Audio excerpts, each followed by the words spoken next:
नमस्कार. नमस्कार. माझं नाव सौरभ बाळासाहेब मुळे. मास्टर्स इन कॉम्प्युटर ॲप्लिकेशन असं शिक्षण झालं आहे. मग त्यानंतर मी काही वर्ष जॉब पण केला. मग जॉब केल्यानंतर माझं म्हणजे स्वप्न पहिल्यापासून होतं का शेळीपालन हा व्यवसाय वाढवायचा, पण त्यात आपल्याकडे भांडवल नव्हतं. मग नंतर विचार असा केला का आपण बाहेर जॉब जरी केला तरी तो एक ठराविक काळापुरता आपल्याला जॉब म्हणजे मिळेल, आपल्याला पगार पण चांगला भेटेल. पण जे आपण स्वतःसाठी काम करतो, स्वतःचं नाव करतो, हे त्या जॉबमध्ये नाही होऊ शकत आणि समाधान कधी भेटत नाही. मग जेव्हापासून आपण आपलं स्वतःचं हे करतो आहे, आपण आपले मालक स्वतःचे आणि पाहिजे त्यावेळेस आपण कुठलाही डिसिजन घेऊ शकतो. माझं स्वप्न असं आहे का आपण एवढं शिकलो आहे आणि जाऊन जॉब करायचा, मग आपली शेती करायची कोणी. मग आपण इथं काहीतरी इतर शेतकऱ्यांना एक आदर्श निर्माण करून द्यायचा आणि आपल्याकडे बघून इतरही शेतकऱ्यांची मुलं हे व्यवसायाकडे वळाली पाहिजेत, शेती आणि शेतीपूरक व्यवसायाकडे वळाली पाहिजे. त्यासाठी मग मी हा निर्णय घेतला आणि या व्यवसायातून अजून खूप मोठी स्वप्न आहेत. आता आपण शासनाकडं जे मागणी केलेली की या सानेन शेळ्या इम्पोर्ट झाल्या पाहिजेत. आता काही दिवसामध्ये ते स्वप्न कदाचित पूर्ण पण व्हायला आलेलं आहे. कारण की मागच्या वर्षी ज्यावेळेस आपण मागणी केली होती त्यावरती आपले माजी कॅबिनेट मिनिस्टर सुनील केदार यांनी त्याच्यावरती खूप दखल घेऊन आपल्या शेळी मेंढी पालन महाराष्ट्र जी संस्था आहे त्याच्या अंतर्गत इम्पोर्टची परमिशन पण दिलेली आहे. आपल्या गोट फार्मला त्यांनी भेट पण दिली होती. आपल्या गोट फार्मवरती त्यांनी भेट दिली. त्यानंतर त्यांनी लगेचच आपल्या मागणीवरती ॲक्शन घेतली आणि थेट दिल्लीला मीटिंग लावली होती. दिल्लीला जिथं मथुरेला खूप मोठं त्यांचं इन्स्टिट्यूट आहे, तिथं सगळे सायंटिस्ट लोक जे हे निर्णय घेऊ शकतात अशा लोकांपुढं आपल्याला तिथं नेऊन बसवलं त्यांनी आणि थेट आमचं त्यांच्याशी संवाद करून दिला. त्यामुळे झालं असं का नक्की आपल्याला काय शेतकऱ्याला काय मागणी हे आपण डायरेक्ट त्यांच्यापर्यंत पोचवू शकलो आणि त्यानंतर त्यांनी हा निर्णय घेतला का आपल्याला महाराष्ट्राच्या अंतर्गत आपल्याला शेळ्या या इम्पोर्ट करायच्या.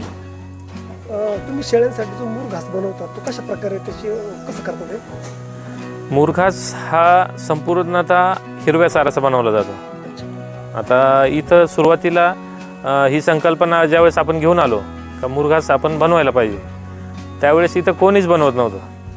मग पहिल्यांदा आपण प्रयोग करून बघितला का मुरघास हा आपल्या इथं होतो का.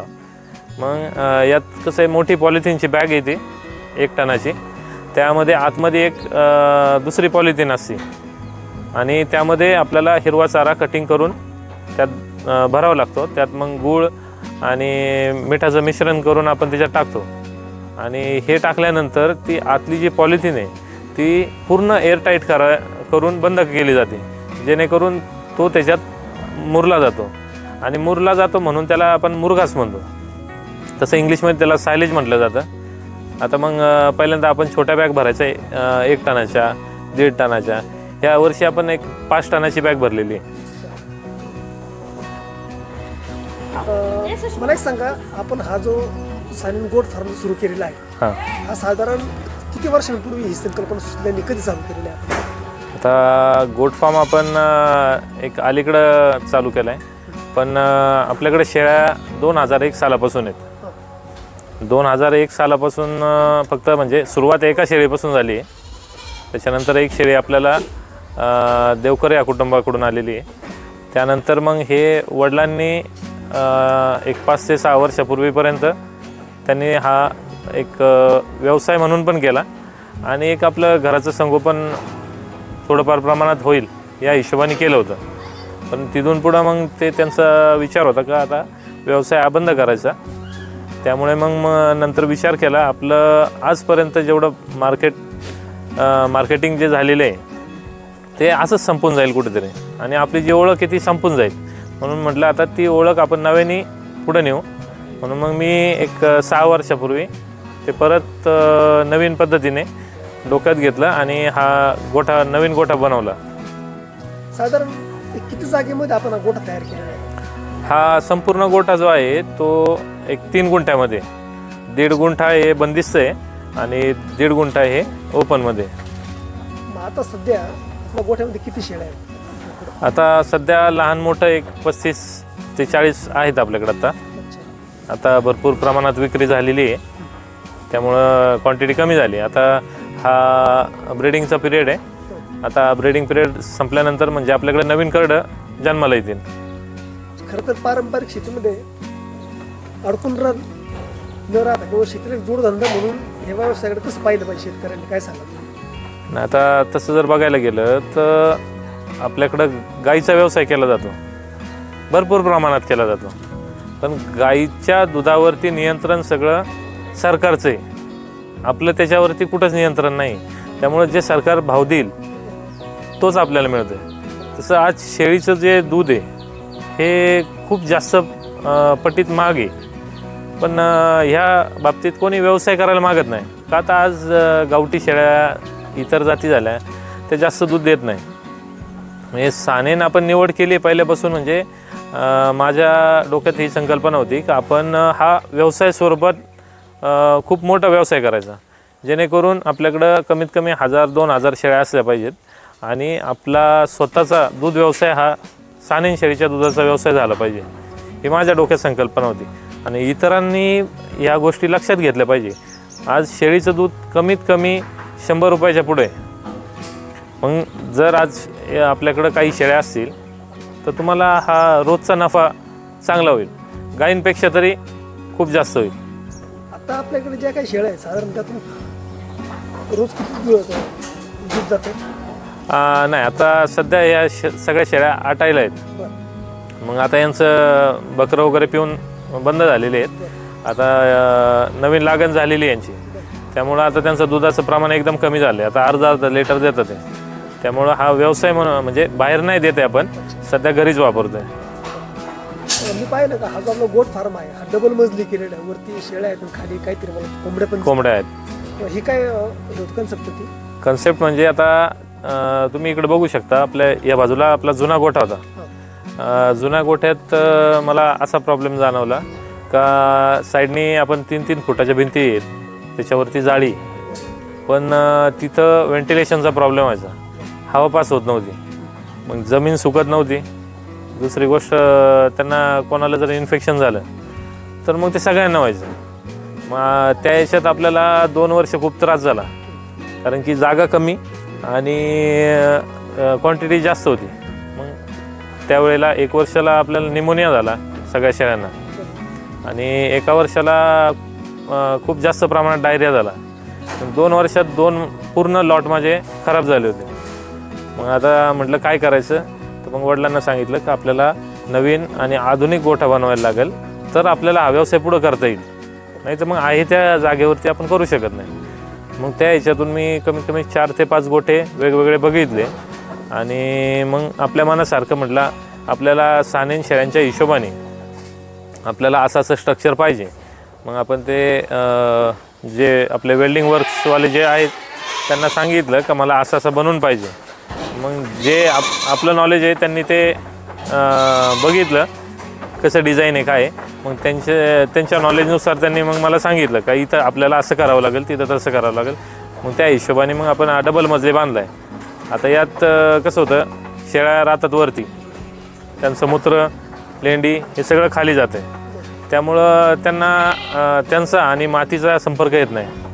दुसरी गोष्ट म्हणजे ओलावा राहत नाही, त्यामुळं ते आजारी पडत नाही. आणि मागून पुढून दोन्ही साईडनी जाळी असल्यामुळं त्याचं 24 तास व्हेंटिलेशन राहतं. खालीच्या कोंबड्या केल्या तर गावठी कोंबड्या त्या साधारण किती कोंबड्या पाहिल्या तुम्ही? आता आपण सुरुवातीला साधारण 150 कोंबड्या आणल्या होत्या. 150 कोंबड्यांमध्ये मध्यंतरी ज्यावेळेस लॉकडाऊन झालं त्यावेळेस बाहेर 20 रुपयाला एक म्हटलं तरी कोण कोंबडी नेत नव्हतं बॉयलर. त्यावेळेला आपण 500 ते 700 रुपयापर्यंत एक कोंबडा इथं विकलेले आहे. कारण की लोकांना पण कळून चुकलं का बाबा बाहेर जाण्यापेक्षा शेतकऱ्याकडून घेतलेलं कधी पण चांगलं.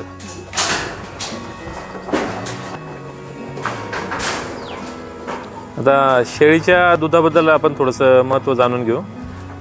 शेळीच्या दुधाला अतिशय जास्त महत्त्व आहे आईच्या दुधानंतर सगळ्यात जे महत्त्वाचं जे दूध आहे ते शेळीचं मानलं जातं, कारण की ते पचायला पण हलकं, पण त्याच्यात पौष्टिक गुणधर्म हे खूप जास्त प्रमाणात आहेत. आज मोठ्या मोठ्या आयुर्वेदिक कंपन्यामध्ये आयुर्वेदिक औषधं बनवायला शेळीचं दूध हे वापरलं जातं. पुण्या मुंबईसारख्या मोठमोठ्या ठिकाणी कॅन्सरचे हॉस्पिटल्स आहेत, तिथं हे पेशंट्सला दिलं जातं.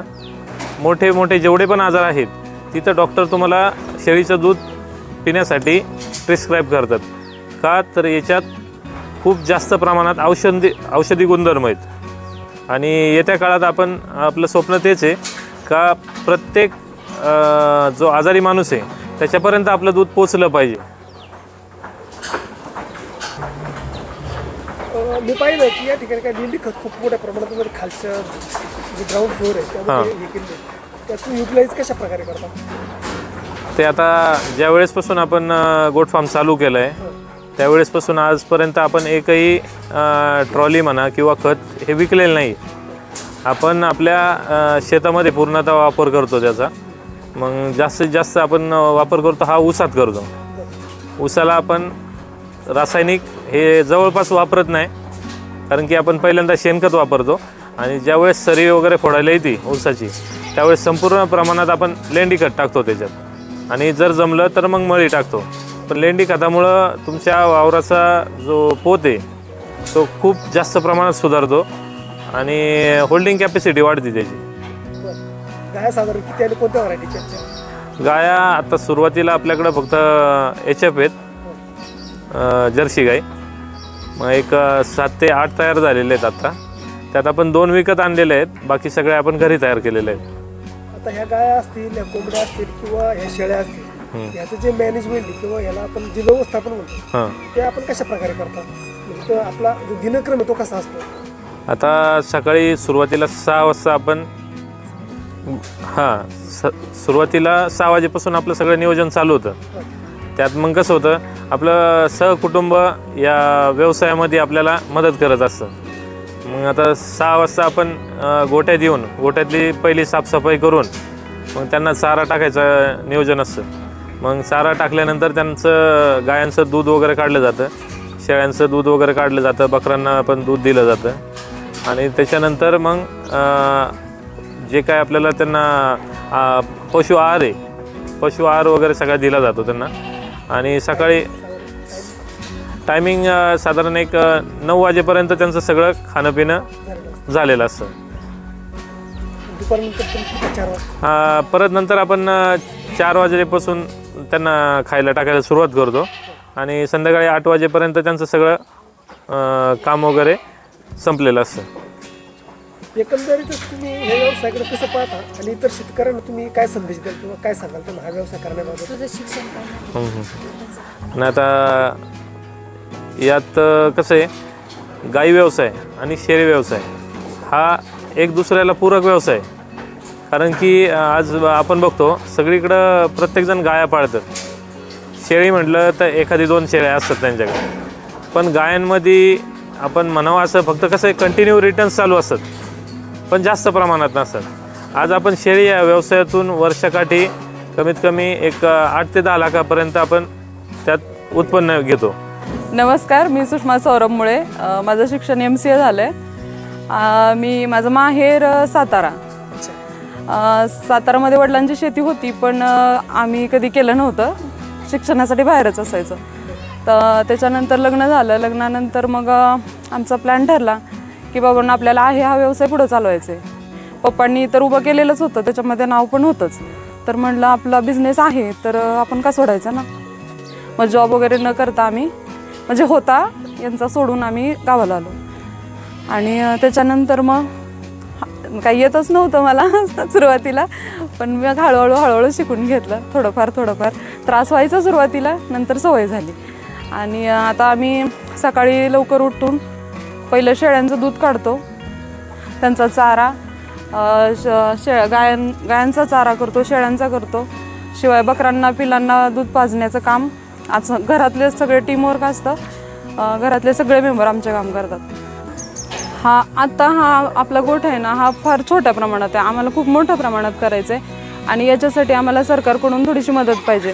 या गोठ्यासाठी आपल्याला कुठलंही अनुदान मिळालेलं नाही। जर अनुदान मिळालं सरकारकडून तर आम्ही नक्की प्रयत्न करू की मोठा करायचाच आहे आम्हाला, पण सरकारकडून मिळालं तर फार चांगलं होईल। शिवाय या शेळ्यांचं दूध आता आपल्याकडे जे भेटतं हे फक्त 3 लिटरपर्यंत आपण काढू शकतो आणि म्हणजे जे फॉरेनचं आहे ओरिजिनल ब्रीड त्याच्यामध्ये 8 ते 10 लिटर शेळी हे दूध देते। तर जर बाहेरून आणायची परमिशन मिळाली किंवा सरकारने आम्हाला मदत केली तर आम्ही नक्की आणू त्या शेळ्या।